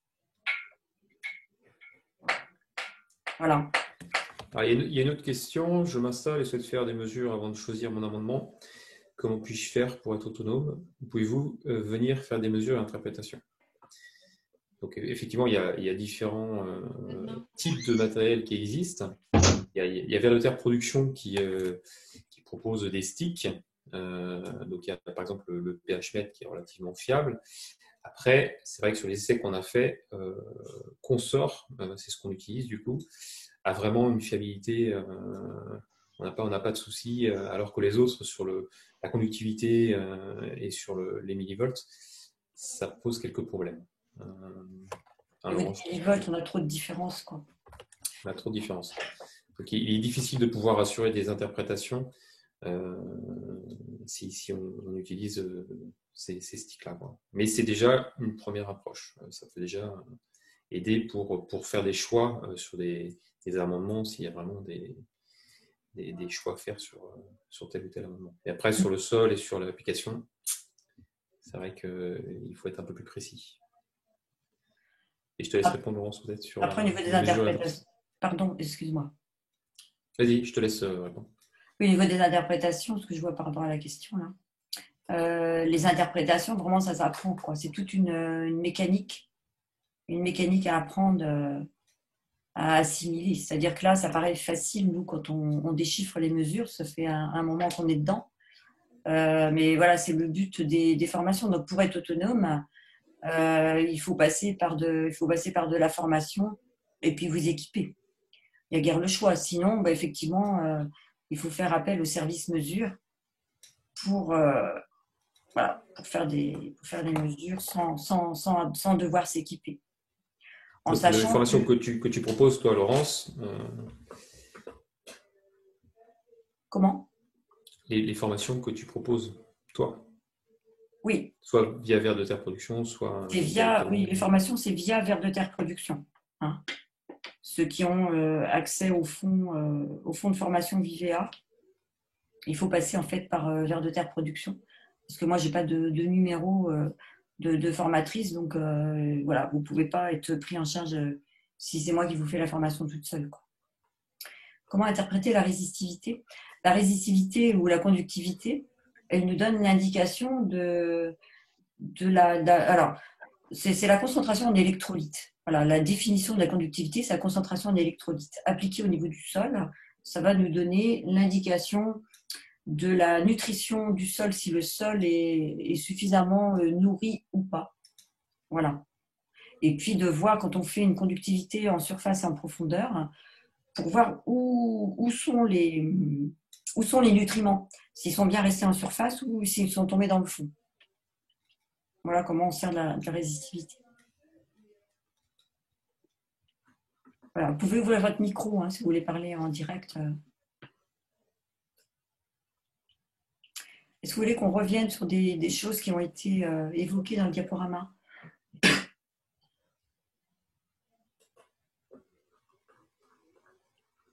Tout est clair?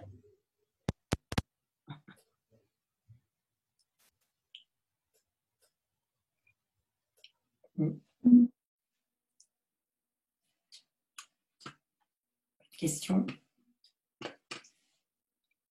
Manuel, est-ce que tu as des choses à ajouter par rapport à la présentation? Non, c'est clair. Non, ça répond bien. C'est précis en même temps, c'est un bon résumé de la BEV. Hein, voilà. Après, il faut, comme on dit toujours, enfin, comme tu nous as appris, enfin, voilà, il faut appliquer, quoi. Il faut appliquer, il faut régulièrement, chez soi, dans son potager, même sur des aliments, voir, et puis après, on affine les choses et on comprend des choses, quoi. Mais Oui. sans la mesure, comme tu insistes souvent, ça reste un peu, des fois, pas forcément marrant, c'est que des chiffres, mais il faut les interpréter et avec le temps, on y arrive. Alors, la vraie difficulté, c'est que sans les mesures, on ne sait pas où on va en fait. Voilà. Donc on navigue, on pilote l'exploitation à l'aveugle. Alors que là, en fait, ça nous donne le cap et on sait si on va dans le bon sens ou pas. Donc c'est un outil vraiment intéressant. D'ailleurs, il y a une autre question. Quelles sont les normes pour la résistivité? Alors, tout dépend de quelle résistivité, de quel élément on parle. Si c'est du sol, si c'est de l'eau, on ne va pas avoir les mêmes résistivités. Donc, les normes peuvent être différentes en fonction de l'élément que l'on mesure. Ce que je voulais rajouter aussi, c'est que en bioélectronique, donc c'est vrai que je vous ai dit, ça prend du temps. Les mesures prennent du temps, ça c'est indéniable. Donc, il faut s'octroyer quand même une matinée pour faire des mesures. Et puis, comme on vous a expliqué, c'est vrai qu'on va choisir des amendements avec des coordonnées bioélectroniques particulières pour redresser les paramètres du sol. Ça, c'est ce qu'on souhaite et c'est ce qu'on espère. Mais on est obligé de refaire une mesure quelques mois plus tard, quelques semaines plus tard, pour vérifier si les résultats vont bien dans le sens qu'on souhaite. Parce que je vous rappelle quand même qu'on est sur un organisme vivant. Le sol reste un organisme vivant. Et que, contrairement à l'eau, parce qu'il y a eu des erreurs qui ont été faites par rapport à la bioélectronique, c'est toujours cette vision de différence entre la chimie et la biochimie. J'insiste vraiment là-dessus. Je donne souvent l'exemple, c'est-à-dire que quand vous mettez du jus de citron dans un verre d'eau, vous êtes sûr de résultat. Vous aurez toujours une acidification de l'eau. Voilà, vous n'aurez pas de surprise. Par contre, dans un milieu qui est vivant, donc que ce soit le sol, que ce soit l'animal ou que ce soit l'humain, même si en donnant un produit, on attend quelque chose, on a plein de phénomènes de régulation. Ah, Jean-Marc, c'est ton micro, je pense. Ouais. Juste fini ma phrase. On a plein de phénomènes de régulation et de tampons pour ramener en fait soit à l'homéostasie, soit basculer d'un côté ou de l'autre. Et on n'est pas, on peut avoir ces surprises-là. Donc c'est important de refaire des mesures quand on applique quelque chose sur le sol. C'est important de refaire des mesures quelques mois plus tard pour vérifier si on est bien dans le bon sens et si on a obtenu ce qu'on voulait.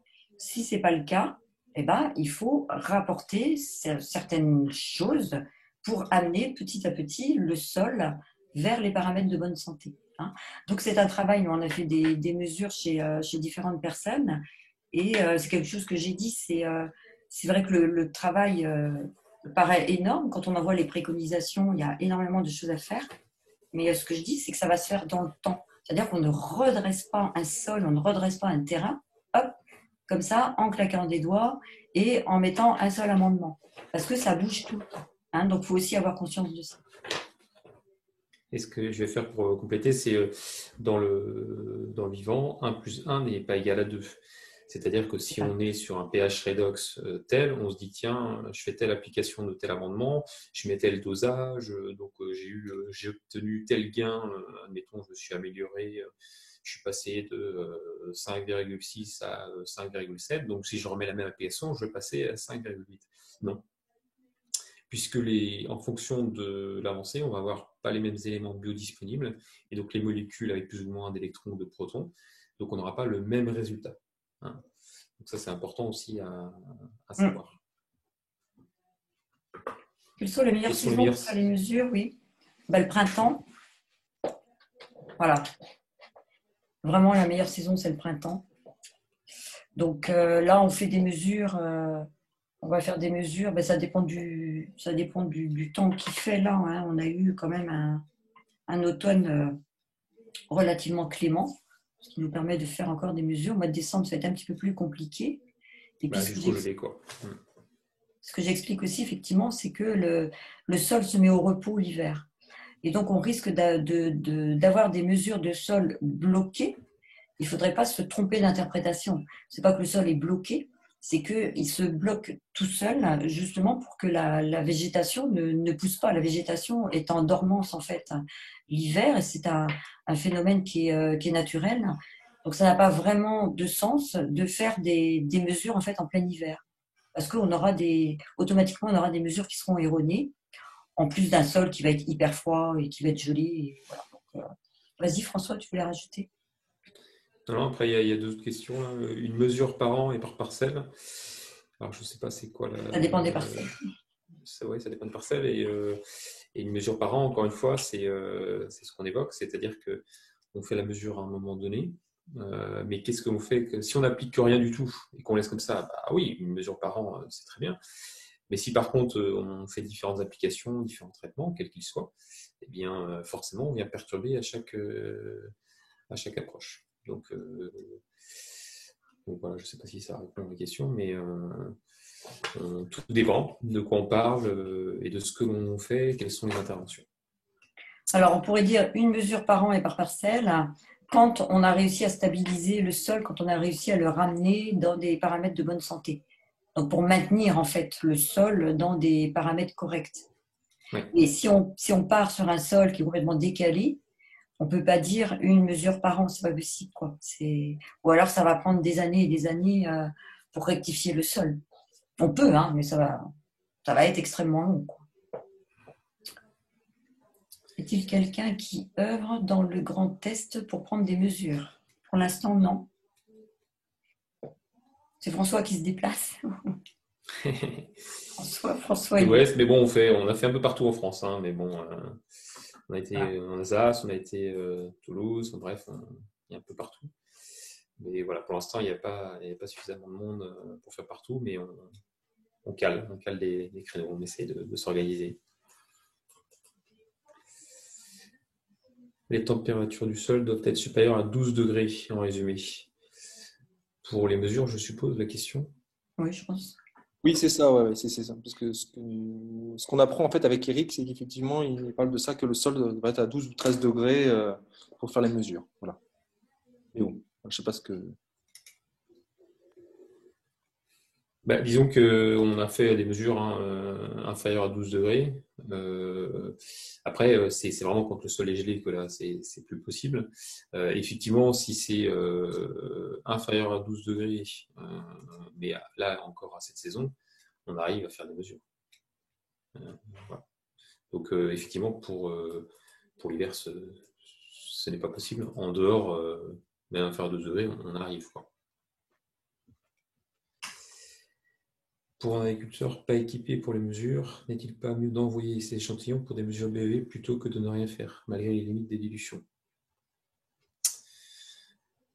C'est vouloir piloter un peu moins à l'aveugle, mais quand même à l'aveugle. C'est-à-dire que les préconisations qui vont être données ne seront pas forcément les bonnes.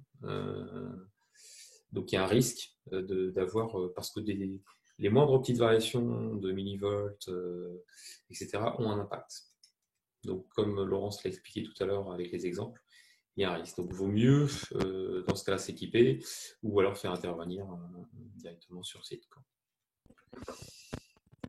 Oui, c'est ce que j'aurais dit. Il vaut mieux s'équiper, même avec du petit matériel, en sachant qu'il y aura qu'il y aura des écarts de redox. Sur les pH, c'est bon. Les Extec, là, les pH, ils sont identiques aux consorts. Donc, même si on a des différences de millivolts, ça va quand même donner une idée, à mon avis, plus fiable qu'un sol dilué, quoi. Enfin, c'est mon point de vue, hein, mais voilà, pour moi, ça serait bon. Je sais pas, Jean-Marc, si tu veux, je pense que tu peux parler et que ton micro ne marche pas. Éventuellement, tu peux passer par le chat pour voir si...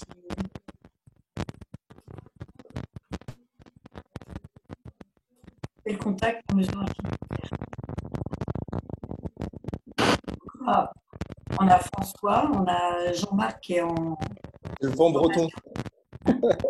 Il faut qu'il coupe, ouais, parce que là... Ouais.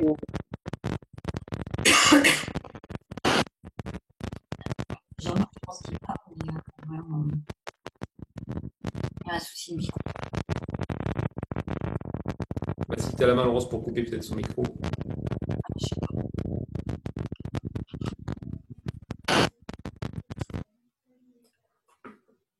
Voilà. Désolée.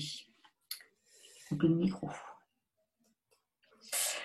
Donc, quel contact pour mesurer en Finistère? Oui, bon, je sais pas, vous avez entendu. Donc pour l'instant, François, Jean-Marc vient de s'équiper, effectivement.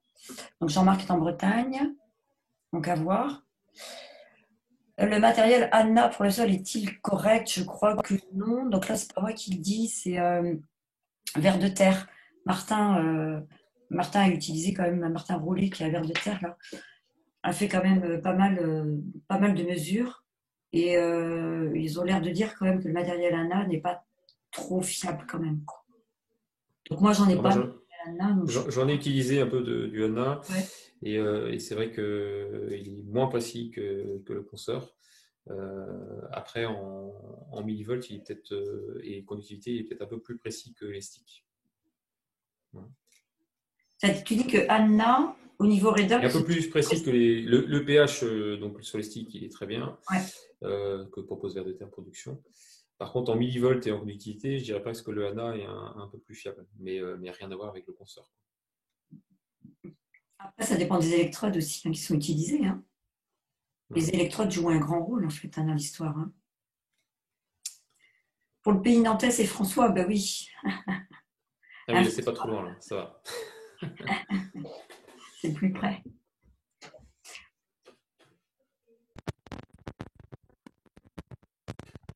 Voilà, on espère déjà que ça a permis de comprendre l'intérêt de la bioélectronique.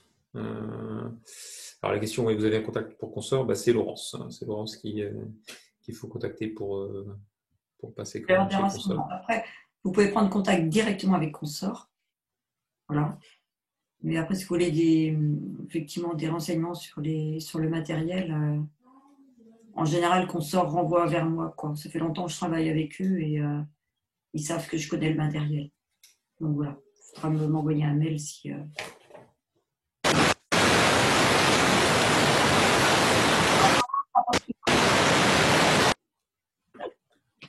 Décidément, la Bretagne, il y a du vent là-bas. Hein. Beaucoup de vent, beaucoup de vent. Jean-Marc, il faut que tu achètes un micro pour Noël. Donc voilà, le but de cette petite conférence, hein, c'était pas de vous faire un cours sur la bioélectronique, hein, parce que la bioélectronique est extrêmement vaste. Hein, on peut en parler pendant des semaines et des heures et des semaines. Hein. Pouvez-vous transmettre votre mail? Oui, je vais vous faire ça. Voilà. Donc le but, c'était vraiment de vous montrer l'intérêt et l'importance de faire des mesures avant de mettre quoi que ce soit. Hein. Et je pense qu'Emmanuel et Pascal sont d'accord avec ça.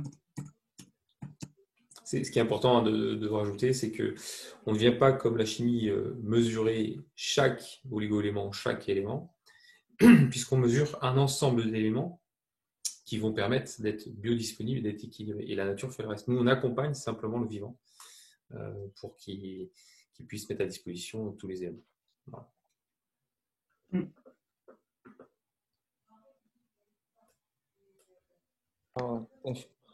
En gros, voilà, c'est ça, c'est une agriculture de précision. Quoi.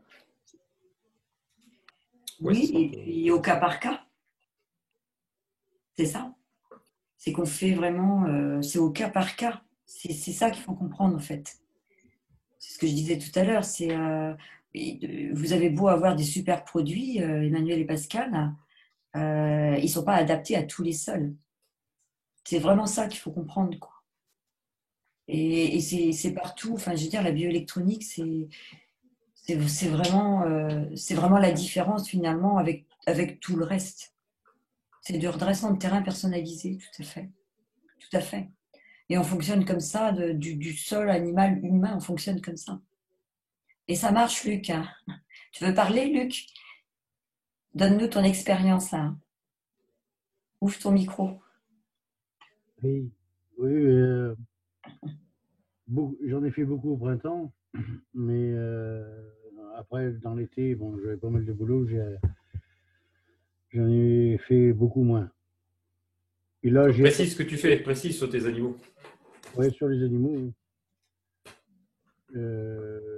Et surtout sur les fourrages. Et du coup, bon, je me retrouve dans...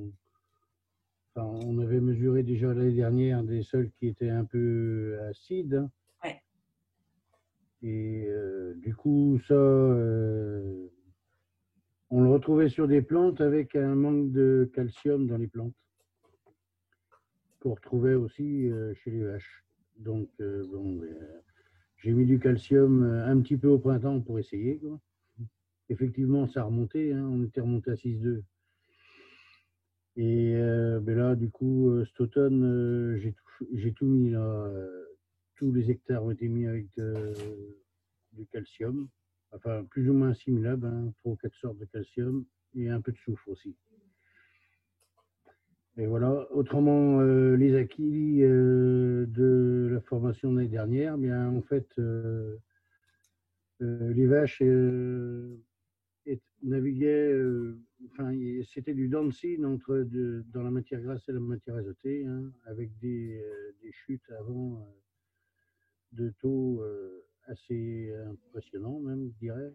Ça descendait en dessous 28 en matière azotée, tout ça. Donc, le fait de mesurer les bouses, mesurer le lait, mesurer l'urine, eh bien, depuis septembre 2020, eh bien, en fait, les taux n'ont jamais bougé entre 44 46 de matière grasse et 34 36 de matière azotée.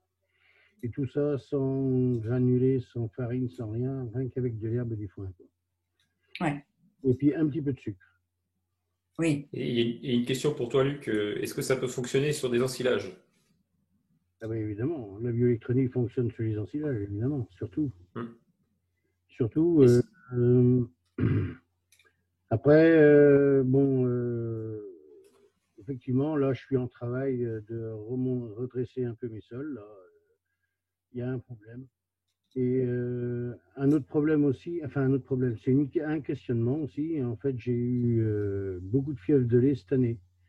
Alors bon, la cause c'était alors ça vient probablement du calcium, mais c'était en fait mes vaches taries étaient sur des prairies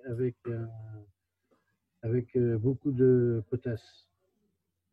En fait, mon testeur de potasse pétait à chaque fois, quoi. Il était à plus de 10 000 ppm. Bon, Pierre-Emmanuel Radic dit qu'il faut pas plus de 5. Effectivement, 5 000, c'est impeccable, quoi. Ça marche. Puis dès que tu passes au-dessus 5 000, eh bien, en fait, bien après, ça déconne. Donc là, voilà, c'est le problème de. Donc, nous, on mesure que la potasse, mais je n'arrive pas à comprendre pourquoi la potasse est en relation avec la protéine, alors que je ne sais pas. Avec l'azote ou la protéine, ouais. Donc j'ai mesuré effectivement le sang des vaches, de ces vaches qui étaient en fièvre de lait, là, et le sang était trop alcalin, quoi. Il était à 7,76, 7,80, quoi. Ça montait quand même, hein. Hum. C'était beaucoup. Donc là, normalement, c'est un manque de protéines. Normalement. Oui. Alors c'est peut-être parce qu'ils en avaient trop eu avant qu'en fait on fait un déséquilibre au moment du village, je ne sais pas. Là, Après, ça, c'est plus technique. Et ce qui est intéressant dans ton témoignage, Luc, c'est que pour que tes animaux n'aient pas de soucis, tu t'occupes aussi du sol qui donne le fourrage à tes animaux. Et ça, les éleveurs, c'est intéressant qu'ils entendent ça, en tout cas les éleveurs qui fonctionnent comme toi en pâturage, parce que ce qu'ils donnent à leurs animaux, disons que les nutriments qu'il y a dans le foin sont complètement dépendants de ce qui se passe au niveau du sol. Et donc, le seul outil bioélectronique va leur permettre de travailler en même temps et sur le sol, et sur les fourrages, et sur la santé des animaux. Et avec ça, avec un seul outil. Voilà. Et c'est ça qui est intéressant aussi avec cette méthode, c'est qu'elle s'applique, ce que je vous ai dit au tout début, elle s'applique en fait à tous les domaines du vivant, quoi. Avec le même matériel, la même logique, on va agir à différents endroits. Je vois, il y a en même temps la Il y a une question sur les rations des vaches quand elles produisent pas assez. Alors, évidemment, c'est-à-dire que au niveau de l'élevage, ce qu'on va faire, on va mesurer. Donc Luc vient de dire, hein, il fait des mesures sur les bouses, sur les urines, sur le sang, pas forcément. On n'a pas forcément besoin, c'est juste quand il y a un souci, mais en faisant des mesures sur les bouses, les urines, on va voir et le lait. Et le lait. On va voir les dysfonctionnements, on va voir comment dire, au niveau de la ration, les rations qui ne sont pas adaptées en fait à l'animal. Donc on va retravailler la ration en fonction des mesures bioélectroniques. Voilà. Même si, comme j'explique en stage, même si les rations ont été établies il y a des techniciens, hein, des nutritionnistes qui sont là pour ça. C'est comme ça que vous voyez qu'on va retourner sur quelque chose de général. Une vache, elle doit manger ça et ça. Il doit y avoir tant d'azote, il doit y avoir tant d'énergie, tant de fibres, etc. Et en fait, dans les élevages, ça ne fonctionne pas forcément. C'est-à-dire que les animaux tombent quand même malades ou ne produisent pas suffisamment, etc. Et pourtant, la ration est équilibrée d'un point de vue théorique. Alors que quand on fait des mesures sur l'animal, on s'aperçoit qu'en fait, la ration n'est pas valorisée. Même si l'animal a ce qu'il faut à manger, ce n'est pas valorisé, c'est-à-dire qu'à l'intérieur, ça ne se passe pas comme ça devrait. Voilà, c'est exactement la même chose que ce que je disais pour le sol. C'est toujours l'histoire de la chimie et de la biochimie. On peut mettre plein de choses sur le sol, donc on va avoir un sol, soi-disant, je vous ai dit, le garde-manger est plein, et pourtant ça ne fonctionne pas. Voilà. Donc, c'est toutes ces histoires-là de pH redox qui sont importantes. Alors, on peut aussi faire des mesures sur les légumes. Oui, tout à fait. Tout à fait. Sur les jus de légumes. Voilà, on fait les jus, tout à fait. Ouais. Et donc là, vous allez voir, effectivement, vous allez pouvoir, en fonction des, comment dire, de vos méthodes de culture, hein, vous allez pouvoir faire en faisant des mesures bioélectroniques des légumes, de vos légumes à vous, des légumes du supermarché ou des légumes du voisin, etc. Vous ferez la différence sur la qualité de vos produits. C'est-à-dire que la bioélectronique va venir quantifier la qualité de vos produits. Voilà. Donc là, on fait par extracteur. Ouais. Et du coup, excusez-moi, là vous parlez des jus de légumes, et comment vous faites alors? Quelle est la meilleure, la meilleure pour nous, pour l'humain, qu'est-ce qui est le mieux en termes de notes, je sais pas, il y a des mesures qui sont idéales pour nous, pour que ce soit assimilable. Alors, c'est-à-dire que chaque vivant a ses propres paramètres de bonne santé. Donc, nous, nos paramètres de bonne santé ne sont pas les mêmes que celui de la plante. Bon, quelqu'un qui arrive, ou qui revient. Donc, effectivement, en fait, à chaque fois qu'on a du décalage, que ce soit pour les animaux, pour les plantes ou pour les humains, à chaque fois qu'on est décalé dans nos paramètres, la cause première, c'est toujours l'alimentation. C'est-à-dire que c'est une alimentation qui n'est pas adaptée à l'animal ou à l'humain ou à la plante. Et donc, à ce moment-là, nos paramètres de bonne santé sont décalés. Donc, on va dépenser de l'énergie pour essayer de ramener nos paramètres. Et si on est malade, tout à l'heure, je vous ai dit, c'est de votre faute si vous êtes malade. Ça veut dire ça. Donc, je ne suis pas gentille quand je dis ça. Mais c'est parce que vous avez une hygiène de vie, vous avez une hygiène alimentaire qui ne correspond pas à votre métabolisme à vous. À ce moment-là, ça décale vos propres paramètres et vous êtes susceptible, en tout cas, vous vous rendez favorable au développement d'une maladie. Est-ce que je réponds à votre question? Oui, ça répond, mais en fait, moi, ce que j'attendais plus, c'était est-ce qu'il y a est-ce que c'est chaque être humain ne va peut-être pas avoir un même jus idéal avec des mesures idéales? Je sais pas si j'arrive pas trop à m'exprimer, mais est-ce qu'il y a des mesures idéales pour que l'organisme soit D'accord. je sais pas, j'arrive pas trop à m'exprimer, excusez-moi. C'est-à-dire, est-ce qu'il faut consommer des aliments avec des paramètres bioélectroniques bien précis? Oui, c'est ça, voilà. Voilà. Plus ou moins. Oui. Plus ou moins. Plus ou moins, parce que, effectivement, comme on disait tout à l'heure pour le sol, quand on applique quelque chose qu'on veut, par exemple, acidifier, c'est pas forcément que ça va être bien acidifié comme on veut. Parce qu'il y a des phénomènes autres, il y a des phénomènes de régulation, tampons, il y a des micro-organismes qui interviennent, etc. Dans notre organisme, c'est pareil. C'est-à-dire que tous ceux qui vont prendre un jus de carotte ne vont pas avoir les mêmes résultats au bout, c'est-à-dire au niveau urinaire, c'est-à-dire qu'ils ne vont pas uriner de la même façon avec le même jus de carotte qu'à les mêmes coordonnées, parce que vous n'avez pas le même tube digestif et vous n'avez pas la même prise en charge au niveau de l'intestin. Et ce qui fait la différence, donc je sais pas si peut-être que vous avez vu passer des listes d'aliments acidifiants ou alcalinisants. Il faut manger comme ça pour acidifier son terrain ou pour alcaliniser son terrain. C'est pas tout à fait juste. Parce que, en fait, ce qui fait l'acidification ou l'alcalinisation, c'est la prise en charge de l'aliment dans l'intestin. Donc, c'est pas de cause à effet. Donc, oui, on a quand même des aliments à privilégier. Ça va être les légumes, crus, cuits. Voilà. Puis pas trop d'œufs, voilà.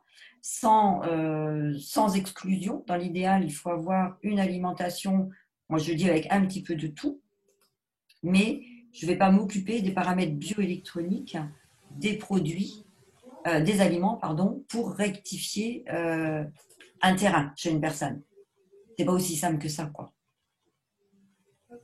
Est-ce que là, du coup, ça répond? Merci. Oui, oui, tout à fait, oui, oui, bien sûr. Merci beaucoup. Après, juste quand même, ce qu'on peut voir en bioélectronique, c'est qu'on a des grosses différences entre un aliment, une carotte crue, et une carotte cuite. La carotte crue, elle est dans le cadran 1, si vous vous rappelez les 4 cadrans de tout à l'heure, elle est acide réduite, alors la même carotte qu'on va faire cuire va passer complètement à l'opposé, alcalin oxydé. Donc, c'est vrai que le but quand même de l'alimentation, c'est de récupérer des protons et des électrons. Donc, on va plus aller chercher les aliments à tendance acide quand même.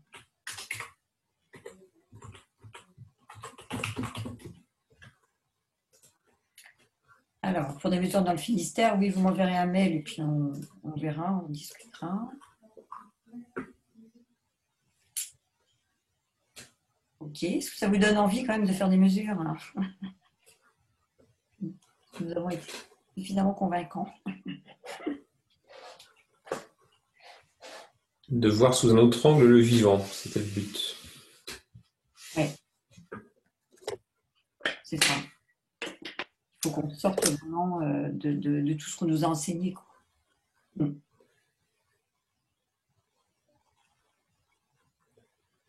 Oui, voilà, est-ce qu'il y a d'autres questions, hein?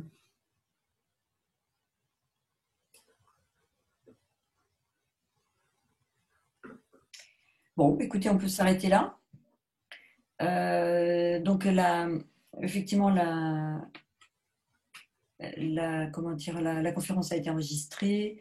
Je vais la poster sur YouTube. Donc après, si vous avez des amis qui auraient souhaité être présents et qui ne pouvaient pas être là, voilà, vous pourrez les envoyer sur YouTube pour pouvoir regarder en replay la conférence. Voilà, mais il me reste à vous remercier de votre présence. Merci beaucoup, Laurence et François. C'était très riche, très intéressant. Oui. Ouais, merci à tous. Oui, merci à tout le monde. Merci à tout le monde d'avoir été présent et puis au plaisir de rencontrer tout le monde. Merci à vous. Merci. Merci. Claire. Laurence. Merci beaucoup, Laurence et François, puis tous les autres. Bonne soirée à tout le monde. Bonne soirée à tous. Portez-vous bien.